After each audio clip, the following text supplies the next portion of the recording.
Welcome back. It is 8:13. The Grand Rapids metro area is growing. Right now, there are several projects happening in and around Grand Rapids set to transform the city. And you may have seen one local realtor on TikTok highlighting those projects. This stretch of Grand Rapids is about to gain its first real skyline. The Fulton and Market redevelopment is transforming nearly 7 acres of surface parking at the corner of Fulton and Market into a $740 million mixed-use district, including housing, office, retail, and a boutique hotel. We're talking 595 apartments, 76 for-sale condos, and a 43-story residential tower that will become the tallest building in Grand Rapids. There's also a 27-story hotel and condo tower, a 21-story office building, rooftop dining, public plazas, and a new Riverwalk connection. Developers are pledging $8.5 million to the city's affordable housing fund, and the city plans to redirect nearly $32 million in future tax revenue to support infrastructure and cleanup for the site. Here's why this matters. It's not just about vertical growth. It's about creating a downtown where people actually live, not just work or visit. The site sits between the core of downtown and the new riverfront amphitheater, a gateway corridor that's been mostly parking lots for decades. Now with Flaherty and Collins leading the charge and transformational brownfield support in place, Grand Rapids is making a bold push for density, design, and public space. Are we ready for a skyline that matches the city we're becoming? Yeah, I think we are ready for that. Joining us in studio here is local realtor Jim Hawking, the man behind those videos that you just saw there. We'll get into your videos here in just a couple of seconds, but first let's talk about all these massive projects that we have on the horizon. First, starting with Fulton and Market there. I mean, we're talking 3 new high-rises. 3 new high-rises. Downtown. 43 stories, 27 stories, and 21 stories. We're going to have office space, retail, hotel, apartments, and for-sale condos. So it's going to be pretty huge. Right now, what I've seen in the comments, funny enough, is people are upset that they're not going to have the surface parking lot anymore, but they're actually adding 2,500 parking spots to that development alone. Yeah, I've seen you, reply to some of those comments on your videos. You're like, guys, we're losing the surface lot, but we are gaining like 5 stories worth of parking downtown. Yeah, absolutely. Yeah, it's going to be pretty big. And I mean, the city, they are shifting toward a more walkable 15-minute city model. Yeah. But, we're still planning on about 16,000 spots citywide in the next 5-10 years. So they're adding what they can. Yeah, absolutely. And so, we are seeing these big projects. Why do you think we're all of a sudden seeing all of these projects, anything from the amphitheater to the downtown skyscrapers going up to the soccer stadium? Why do you think we're starting to see all these big projects come together? I mean, there's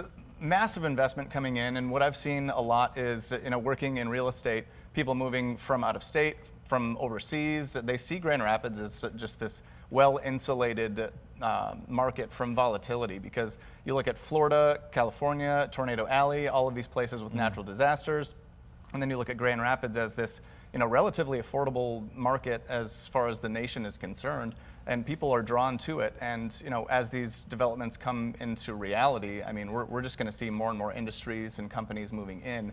We're already seeing it now, so it's really exciting. Yeah, it's really exciting too to see ground start to move on a lot of these projects, like the amphitheater, the soccer stadium downtown, and of course it does look like they're starting to clear the groundwork for the Fulton Market project too. Yeah, definitely. Now, having the skyline be transformed, I like the way that you kind of put it in the video too, of transforming the skyline into the city that we're becoming. For sure. Having that tallest building too, 43 stories, I believe that you said. Do you happen to know what the tallest building currently is? Because that's going to be a huge change for Riverhouse. So Riverhouse, you have 33 stories of condos, but the top penthouse condos are actually 2 stories each. So it's 34 stories as Riverhouse, and that's the second tallest building in the state right now. So I don't know where 43 stories is going to drop it as far as the state's concerned, but it's absolutely going to be the tallest building in West Michigan by a long shot. Yeah, and it's going to be awesome to see that kind of transformed downtown. A couple of other projects we want to absolutely touch on is Factory Yards, and this is actually something that I did not know was even happening until I saw your video on this. It's been a couple of years since I believe the developers had made any public updates. So what's going on with Factory Yards, and what can we expect coming out of that? So they're still getting through planning and permits and things like that, but what we're hoping to see, because it's right in the Godfrey corridor across from Roberto Clemente Park, and 467 apartments, retail, and just mixed use, mixed income. And the mixed income is really important because we're not just trying to add more housing units, but we're trying to add more units for all incomes.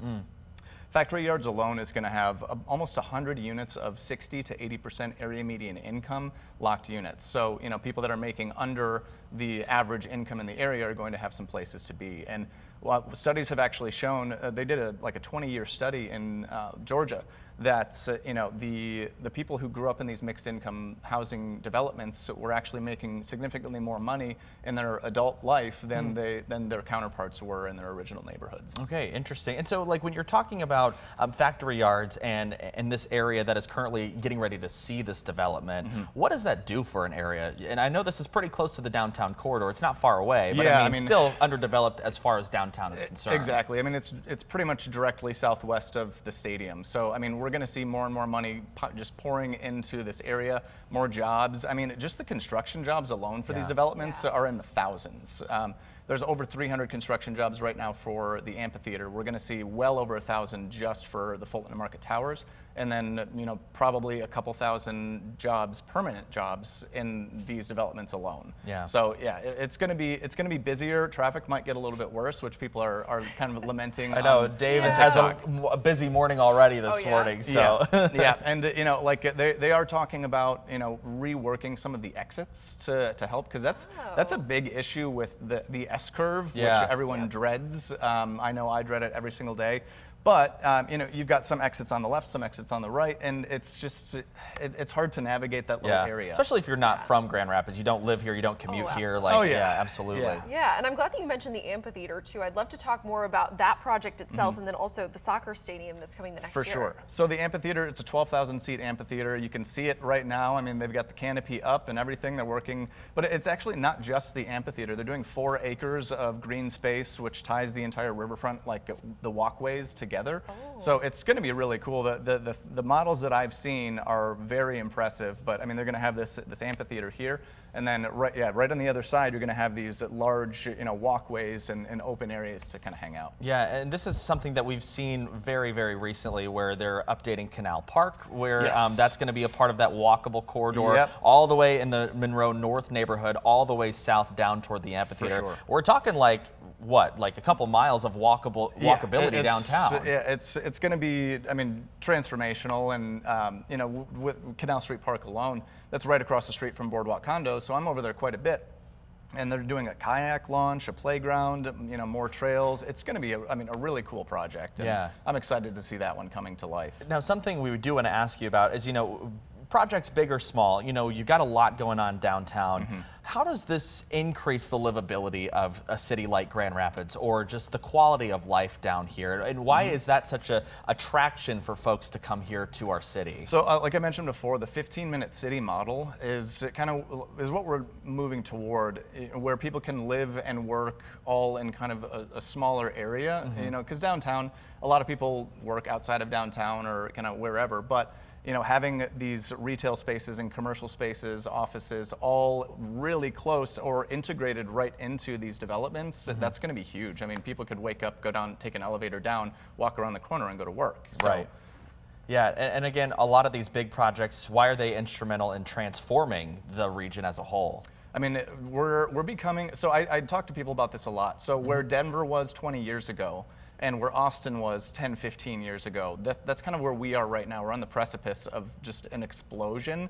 I have some realtor friends on the east side, and the east side, they are doing some cool stuff, but they are a little bit more stagnant than the west side is. The west side is on this just upward trajectory that you haven't seen ever in the history of Grand Rapids. Yeah, another thing I wanted to ask too is, of course, the housing market here. As you have these projects going up and up, you also see more people coming in here. That makes the housing market here a little more competitive. For sure. Talk about the state of the housing market in West Michigan and your eyes as a realtor. Yeah, so it is, I mean, it's not 2021 anymore. Right. It's not as ruthless as it was. But for example, for first-time home buyers, you're in a lower price point with more buyers, so you want to be as competitive as possible. But there are a lot of opportunities that weren't there before. I mean, I checked the other day, there were 100 homes between Rockford and Caledonia, under 300,000, that had sat on the market for over 7 days. Wow. So look for, low quality photos, shag carpet, old wallpaper, ugly paint colors, stuff like that. Chase potential, not perfect. Okay, that's a really good tip. I Yeah. love that tagline there. And can we talk a little bit too about how you mentioned the west side on this huge upward trajectory, of course. A lot of these developments that we're talking about are more so around downtown, but what do you foresee is going to be coming to the west side within the next about 10 years or so? So, I mean, they are, when we saw Bridge Street kind of come up, you know, there's been a couple restaurants that have gone out of business and there's new businesses going in there. But now that we have the stadium district, because it's not just the amphitheater, they're going to be adding housing and more, you know, commercial space and things like that.